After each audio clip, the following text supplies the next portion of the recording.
everyone, I'm Miki, and welcome to the Wise Fool Podcast.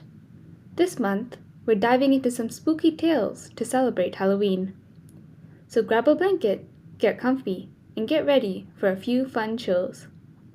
Quick heads up, some of these stories might be a little too spooky for younger listeners, so maybe check it out first before sharing with little ones. Today's story is called Room for One More. A man named Joseph Blackwell came to Philadelphia on a business trip.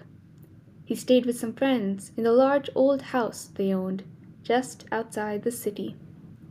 That evening, they shared a good dinner and spent hours talking by the fire. The night grew late and the house finally went quiet. But when Blackwell went to bed, he couldn't sleep. Sometime after midnight, he heard the sound of a car turning into the gravel driveway. Curious, he got up and went to the window. In the pale moonlight, he saw a long black hearse creeping slowly up towards the house. Inside the hearse, shadowy figures sat motionless, packed tight together. At the wheel was a driver with a face so strange and twisted that it made Blackwell's skin crawl.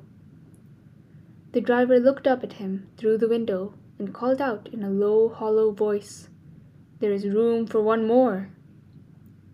For a moment, Blackwell stood frozen. Then he called back, "No, thank you. I'll wait for the next one." The driver just stared at him for a moment longer. Then the hearse stayed there in the driveway, idling softly in the moonlight, as if waiting for him to change his mind. Finally, after what felt like an eternity, it turned around and rolled slowly down the hill, disappearing into the darkness. In the morning, Blackwell told his friends what had happened. "You must have been dreaming," they said with a laugh. "I suppose I must have," he replied, "but it didn't feel like a dream." Later that day, he went into Philadelphia for his appointments. The hours passed quickly, and by late afternoon, his business was done. He stood in the lobby of one of the city's new skyscrapers, waiting for the elevator to take him back down to the street. When the doors opened, the car was already crowded with people. As he hesitated, one of the passengers looked out at him, and his heart stopped.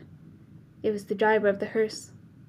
Their eyes met, and once again that same dreadful voice said, "There is room for one more." Blackwell felt the blood drain from his face. He took a step back and whispered, "No, thank you. I'll wait for the next one." The door slid shut. A moment later, the elevator began to descend. Then came the sound of tearing metal, a scream, and a thunderous crash that shook the building. The elevator had fallen all the way to the bottom of the shaft.